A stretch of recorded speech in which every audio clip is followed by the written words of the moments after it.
What's up, you guys?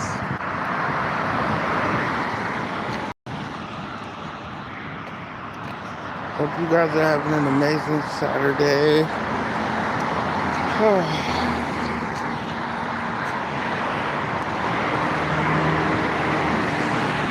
Just headed to the grocery store for a second. Grab a few grocery. Head home.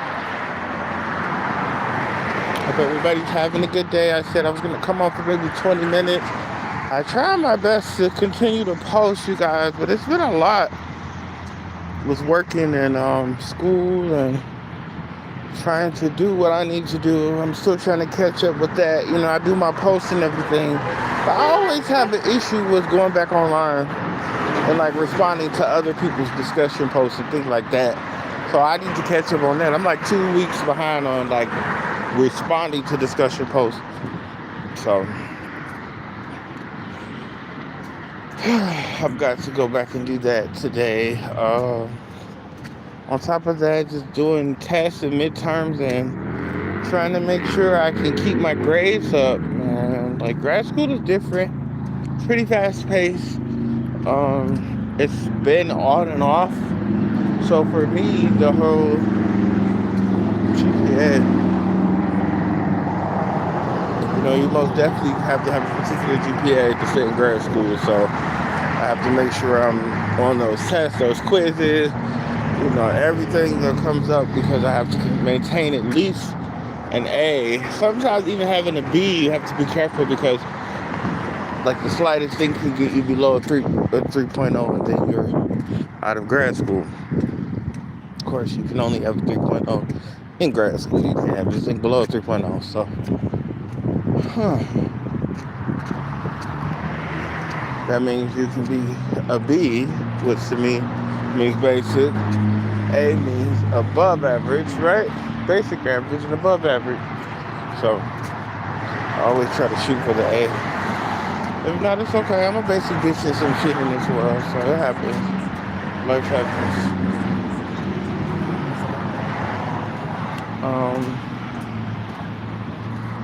Did they get that damn scary thing out the window? Y'all, this a Christian. Look at this place. Christian resale shop. Bow!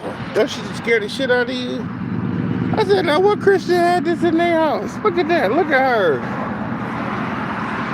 Look like this is the kind that come out by fasting and praying. Look at that. I said, now what? All right.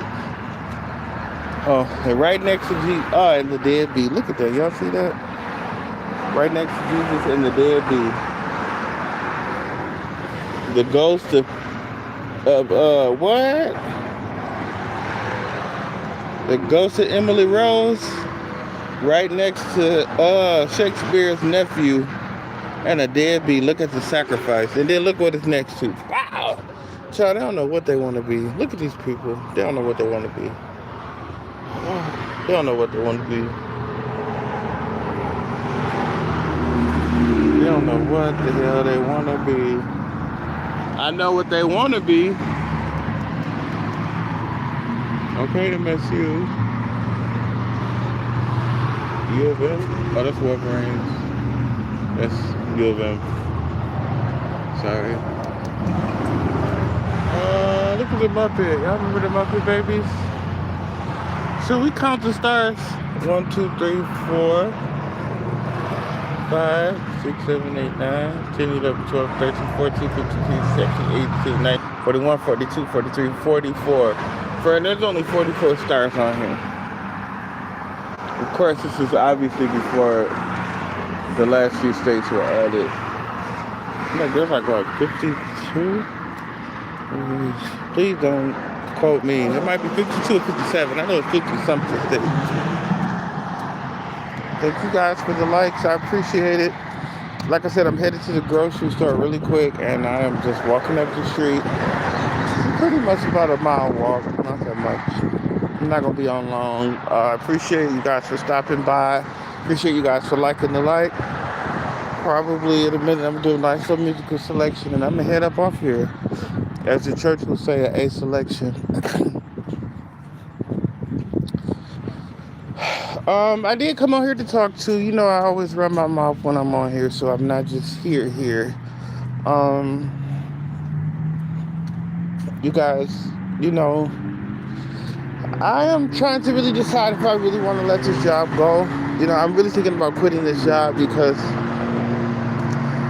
I don't know. Like I find myself constantly praying, and then it's like God is like, I'll take you through whatever, anything. I got you. And then I'm like, so what's up with the hard things in life? Like, what's up with all the turmoil? It's like, these are lessons they're supposed to teach you to be better. And I'm like, damn, so I'm always going through lessons in life. Do anybody else feel like you're constantly, like, you can come out of a lesson and then it's like something, or even when it feels like you're doing the right thing in a lesson, it's always like this right, left hook, uppercut that just, bow, bust your ass right in the lip. Next thing you know, you cussing somebody out. Next thing you know, you shaking because you done went the fuck off on somebody and you about to swing left. Like, there's always a lesson. It's like, okay, can I please take a vacation from lessons in life? Like, I don't get it. And then the other half of this is, well, other people getting their karma. And I'd be like, well, so this is not karma? So if this ain't karma, God, then what the hell? Oh, well, your temple is clean. You good. Like, no, this feel like suffering. This feels like suffering. Like, I'm confused. Is this the lesson or is this karma? Or is karma the lesson? Somebody, come on, talk back to me, because I'm trying to understand. Is karma the lesson? Like, I find myself really a little perplexed sometimes, because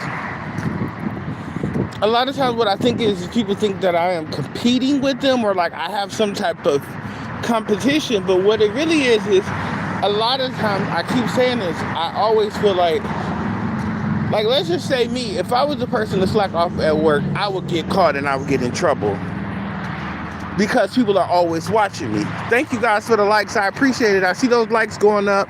Make sure you guys like and share. Thank you, number 3. Make sure you like and share. But if I was to do something at work, let's say if I went missing, within 3 minutes, my name is getting called over to PA, because it's that innate thing where you can't just do anything. So a lot of times you find yourself following the rules because you can't just do shit and get away with it. So it, to some people, look like, oh, you're trying to show off. Oh, you want to be perfect. Oh, you want to, like, it's a competition. Oh, you think you can do your job better than me. And it's all these little small, like, insecure sub-aggressions. And I find myself continuously being distracted by somebody thinking I want to come for their spot. And it's like, baby, you don't understand. My spot is way bigger than anything at this fucking corporation. I'm here to learn how to be a servant, period. That's the only reason I'm here, is to learn how to be a servant. So the other day, we had a conversation in the office, me and the managers with another employee, just because of things that I felt like had been going on. And I asked the managers if we can all talk about it. And this person, their only feedback was like, well, my thing is, I don't feel like nobody's better than anybody. Nobody is a better employee, or anybody's better than anyone. And I'm like, I wanted to go further and say, well, is that how you feel? But I felt like she had already basically shared how she felt, and there was no reason to even press it, or even press her to verbalize it, because what I'm learning nowadays is, if you learn to shut the hell up, you'll learn to listen. And if you learn to listen, you really don't have to ask that many questions, because when you listen, most of the questions that you've been asking, or been searching for will be answered if you just listen. Okay, anybody want proof? Look up motivational interviewing skills. Motivational interviewing skills is the same way. You motivate people to communicate with you, to answer the questions that you're really not asking, but through that skill, you're really interviewing them. You're having an informal conversation, and those questions are being answered. I don't know why my words aren't coming out. Maybe because I'm walking. But that question is answered. That's like motivational interviewing. A lot of times when you get that feeling, like, oh, well, I'm not here to be competitive, and this ain't a competitive. It's like, okay, you obviously feel that way. Why do you feel competitive with me? It's really not my business. So at that point, everything else, I'm shut off to. I'm telling you, you're being disrespectful in the workplace, and you're telling me that this is not a competition. So I heard your insecurities. Now that I know you're insecure and that all of this that you're doing at work is just disrespectful is off of your insecurity, I just document it. And when I continue to feel uncomfortable, I'll let my work environment know. Rather than going to that person and letting them know how I feel. Because what I told my managers the other day, I said, I'm not going directly to a person no more, because things get lost in the sauce. Even as far as letting things die down and not communicating a problem, it gets lost in the sauce. That person tells somebody else, he said this and that, and then it's their interpretation.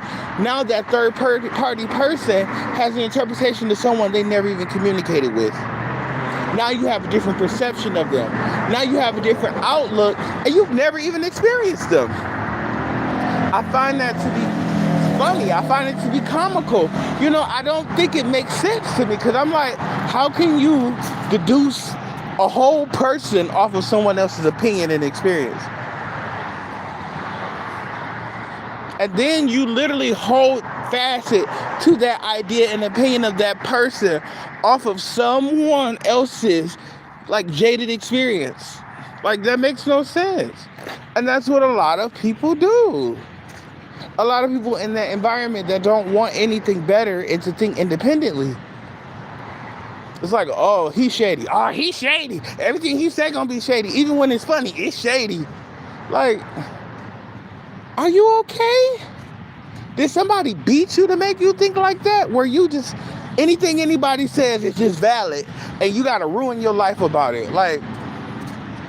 It's bad. So I find myself constantly being put in positions where it's competitive. It's constantly somebody thinking that we are on the same page. And it's like, no, I'm here to make a couple of dollars. I really don't need that much. I have over 15, 16 songs right now that need to be recorded. I almost have a fucking album.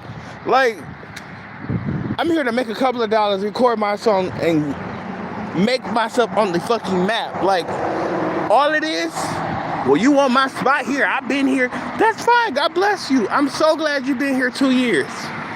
And if you've been here 2 years and you're still insecure about your job, come on. At some point in life, we gotta start checking our personalities. You got a problem because somebody have a big personality, but then the thing is you don't know how I got a big personality. You don't know that. Oh, because they lied about him. We heard about the thing with the school, but that ain't what the fuck I'm talking about. Oh, well, we heard that people have been talking about you feel sexuality. Well, that ain't what the fuck I'm talking about.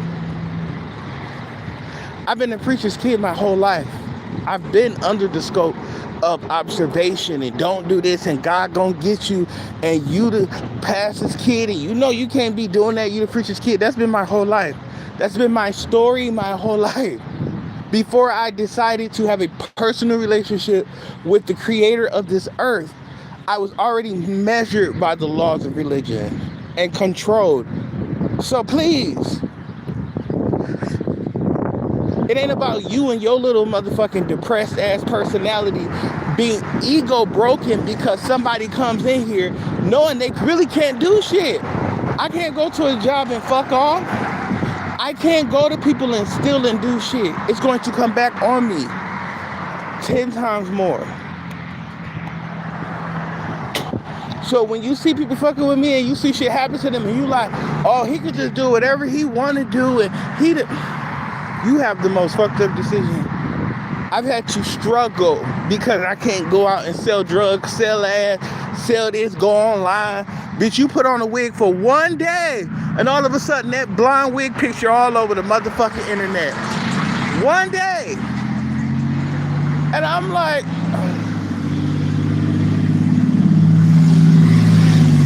did you think my dogs were gonna starve? Did you think I was gonna sit here and watch the system take my dogs from me? No, bitch. I'm gonna get up and I'm gonna do something for myself because I believe in myself and I believe the spirit that God put inside of me.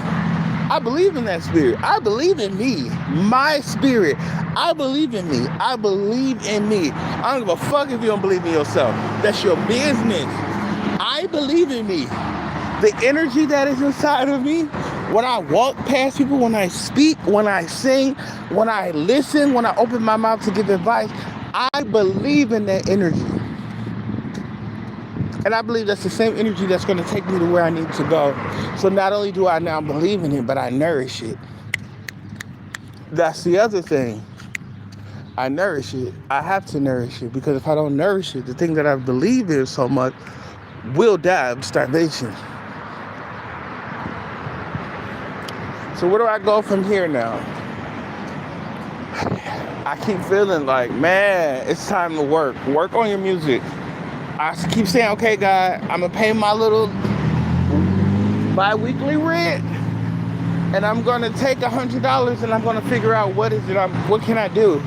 I said, you can get a mobile freezer, get you a bike. Well, the summer's almost over, but get you a bike, either get a freezer or get some type of refrigerator. Maybe you should start selling desserts, or maybe like popsicles.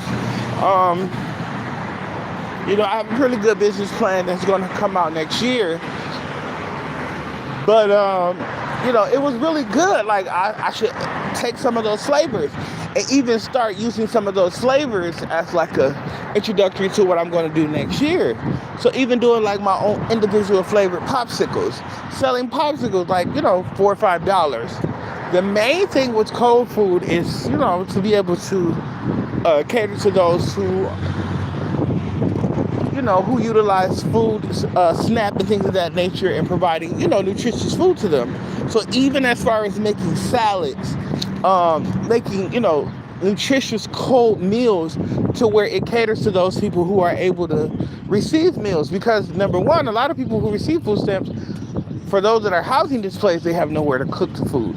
They have nowhere to, prepare the food. So being able to able to receive a quality cold meal that is nutritious is my goal.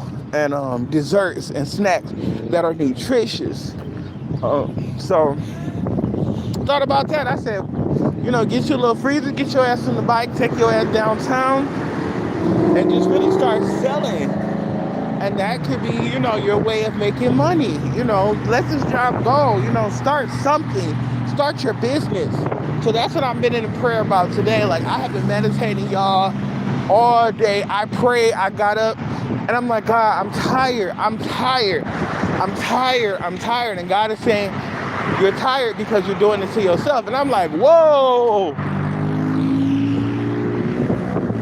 You talking to me? I don't have no money.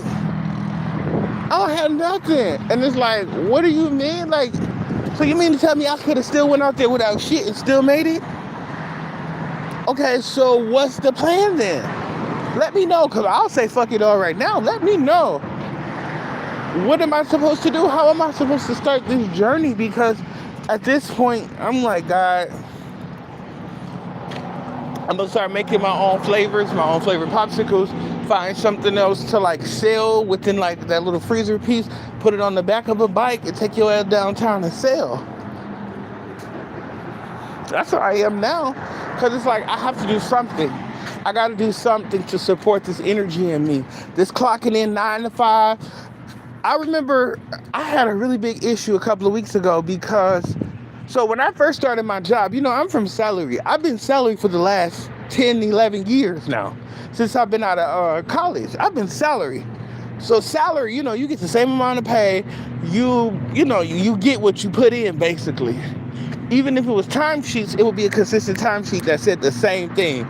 So all of these switching schedules, switching days off, one time you did this and then they change your schedule the same day and expect you to see it. And if you don't see it, you're still getting points because you're supposed to check your schedule and know that they just going to change it on you at any moment. So all those kind of like, where you're like, wow, that's chaotic. That's chaotic. It's very chaotic. And me coming from straight salary with a consistent schedule, consistent pay, nothing changes. When I go to work, I expect to be on lunch by 11:59, clocking out to go to lunch by 12. So I did that. It said your lunch was from 6 to 7. I'm like, okay, that's fine. So, the beginning when I started, I'm like, okay, my lunch is at 6. I took, turned my light off. Took the last person, and I went to lunch. I came back from lunch, and the manager was like, who told you to go to lunch? I looked at her like, huh? Who told you to go to lunch? I said, who told me to go to lunch? She's like, well, did you ask for permission to go to lunch? I'm like, and in my mind, I'm thinking, yeah, bitch, that's a little better. But I'm thinking like, so I'm supposed to ask y'all to go eat? Ain't that sharp? Y'all, that's so extra. But it's a little sharp. That's like in a movie or some shit where they trying to be grand. But I could never see this in nobody's house. That's like too much. I don't know why they still be doing shit like this. Like, I couldn't even sleep with all that glitter. Like, motherfucking stars be radiating on the damn ceiling, looking like I'm in space somewhere. It's just too much. Now, this is decent, but I would want to lay on my couch, so no. But anyways, you know, she was just like, well, did you ask for permission? And I'm like, no, I didn't know I needed to ask for permission. And I was really being honest. I never knew I had to ask somebody to go to lunch.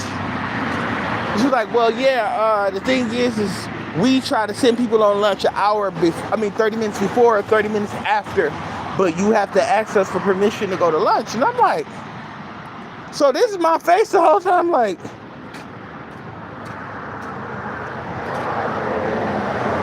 so, I mean, for a few days, I observed, and I'm like, okay. I noticed there are some people who don't act. There are some people who don't have to act. There's some people that they cool with, and they give them their leeway or whatever. So there's so many jargon to that where it was really about the fact that she wanted to enforce something on me.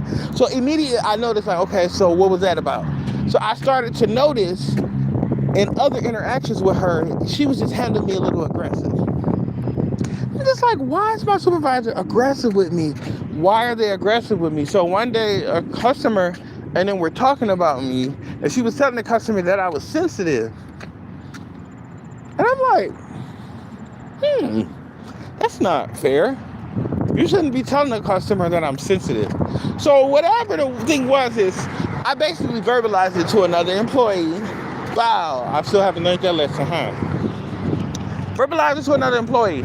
So that same day, I don't know what happened. Something happened, and she was just like, don't bring the customer to the door. But she was like a little aggressive again. And I'm like, okay. Because at this point, I'm just like, okay, you've been doing this. I'm not even worried about it no more. You're a supervisor. You feel some kind of way. This might be your approach to, you know what I'm saying? Orchestrating authority. That might be her approach. Maybe her mom talked to her like that. You know, you just never know why people are the way they are. Let me try to run across this jaded ass street. This shit don't make motherfucking sense. Maybe her mom was that way, so it really doesn't matter why she talks like that with a nasty attitude. But I figured to myself, if y'all could make people like this leaders of y'all corporation, I know I have a chance, because I used to be that way. I used to have that chip on my shoulder where I felt aggressive. And even now, people still think I'm that way. But one thing I am not is verbally aggressive. With, like, you know. So, to end that off, the good part of it, I think she caught what she said and how she said it. I don't know if it was that or that same day. I think it was because I verbalized to another employee what she said to so whatever it was, some kind of way. She was just like, oh, well, I want to apologize. Whoop-de-whoop, how I was talking. So she caught herself and she apologized. After that, I'm like, okay, so we got some accountability. I know it ain't just me, so let me watch me. Let me come in and show up. So anything they ask me, yes, from the smallest to the largest. Okay, because I feel like there was accountability on both ends. Y'all know I have a horrible time schedule. Y'all know I hate coming in this bitch. I am not, like, I will literally wake up and it say 9 o'clock. And I'll be sitting there looking at the wall. Next thing you know, I turn around and it say 1 o'clock. Like, that's how my mind works. And no, I didn't fall asleep. I mean, like, literally sitting there looking at the wall, doing stuff. And all of a sudden, hours have just went by. My mind can get lost into ideas, songs. I mean, I'm just doing certain things. You know, I'm scrolling sometimes, and then I'm posting, and then I'm looking, and then I'm doing my posts online. I'm doing my posts. And sometimes I'm just listening to the chapters. Like, I'm doing so much to keep myself upload of everything that I have to do. And it was like, I have a lot going on. I have to detach my brain and tell my brain, okay, now you need to come to work. Okay, you just got off and you just walked home, which is your fault sometimes because you don't manage your money well. But you just got off, and now you got to get up and you got to do this all over again. You're fucking tired. And yes, you need full time because you need the money. It's like, look, at some point, my songs, my book, all this shit, it's going to lose momentum. And all of this stuff, like, I have this shit in my head and I can recite the words right now. I can recite the book. I can recite the chapters I haven't even fucking written yet because it's been playing over in my head back and back and back. And it's like, Marvin, it's time to give birth to this baby. But you keep distracting yourself with, oh, I need a job. I got to be sustained. Then I say, okay, God, well, I was outside. So what the fuck was I supposed to do outside? What was I supposed to do?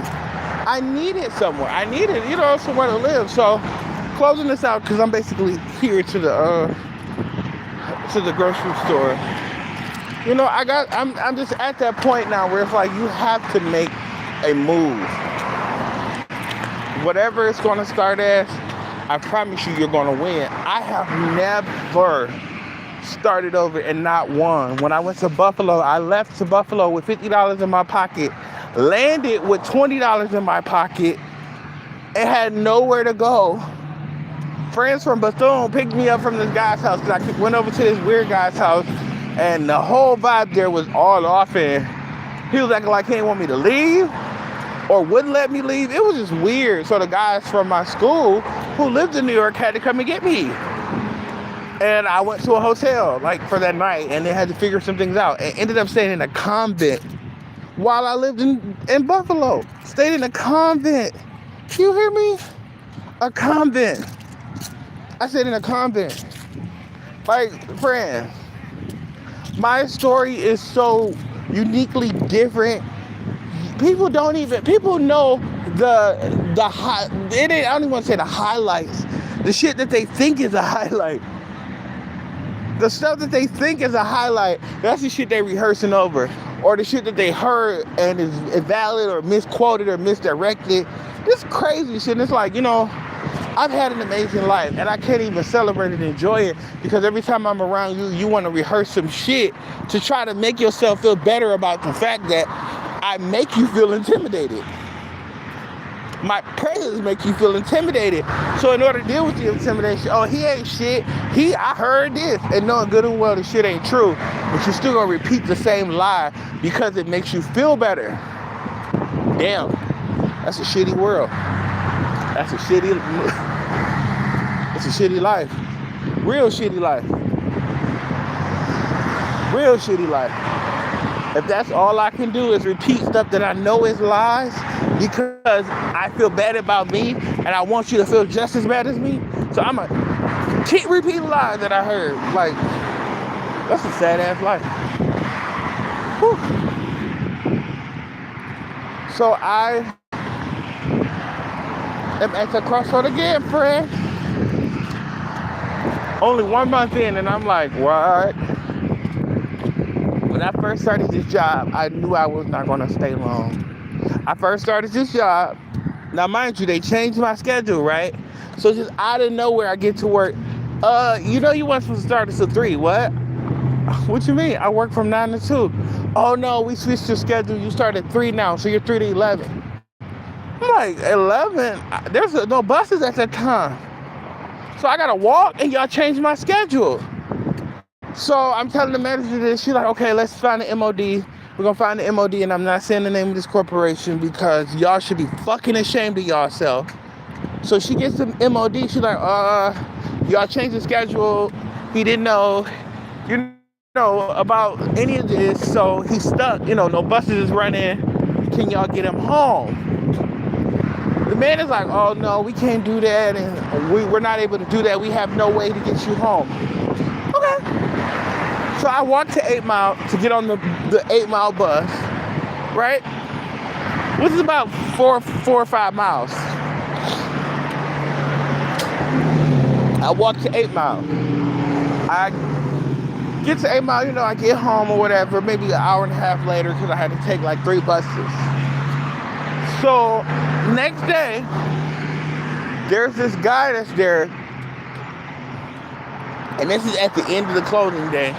He's walking around asking people, have you seen my keys? Have you seen my keys? I lost my keys. Everybody's helping him look for his keys. Everybody's all distraught because he lost his keys and the store. He lost his keys in the store. So I'm like, okay.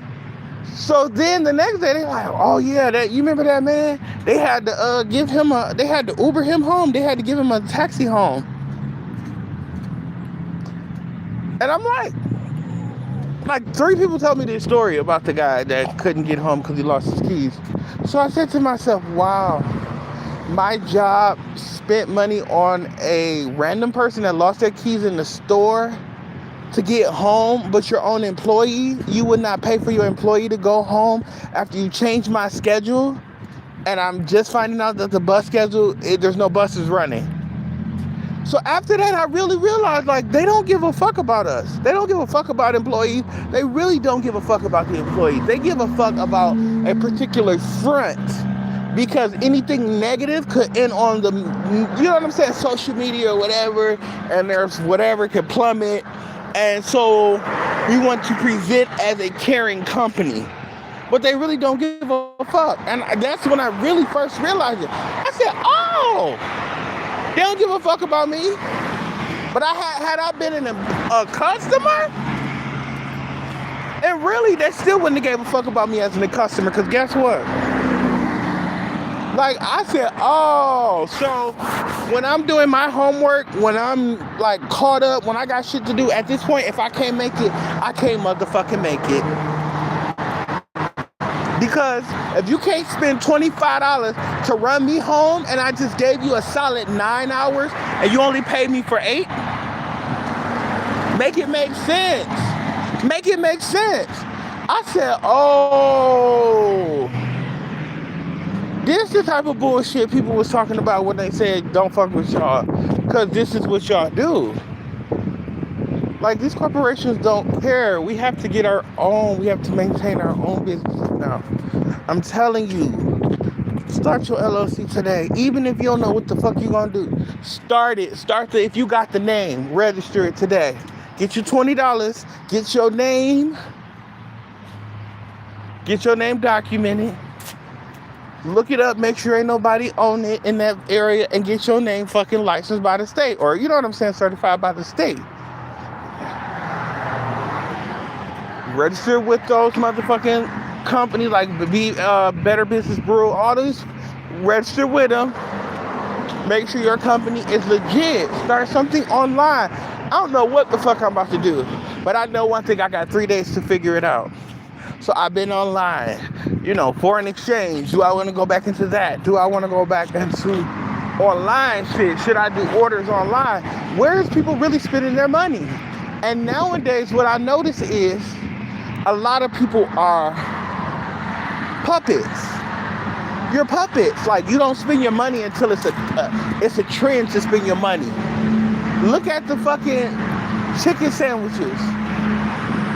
How many of y'all was talking about hormone being shot in chickens when those spicy chickens was being pushed out, and everybody was in them lines and Popeyes, and everybody wanted to make a post about them long ass lines of Popeyes?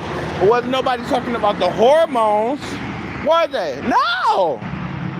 You want to talk about the hormones when they get popular on TikTok, and now we talking about foods being poisoned or ingested with poison, and now it's something popular for you to get on and talk about. Half of y'all are fucking followers. You don't think for yourself. You allow a trend to tell you what to think next. And that's the problem. Y'all don't spend money until you see something online. Oh, it's popular. Oh, I want to go there. Let me post to say I went there. You're a fucking zombie. You let people control you. So that's the first problem right there. Half of y'all so fucking woke, you don't realize your whole wokeness is dead. Because your wokeness is centered around, Western civilization and white supremacy. Some of y'all are so woke, you don't even understand that your wokeness is centered around white supremacy. But this war that we're about to go into is about to teach us more about white supremacy, because what we fucking thought was it was all about Donald Trump. No, motherfucker. It ain't had shit to do with him. That stupid looking motherfucker was nothing but a goddamn distraction. That white supremacy shit goes beyond America. That's not a Western civilization tactic. They've been using that in India since they had the pencil test.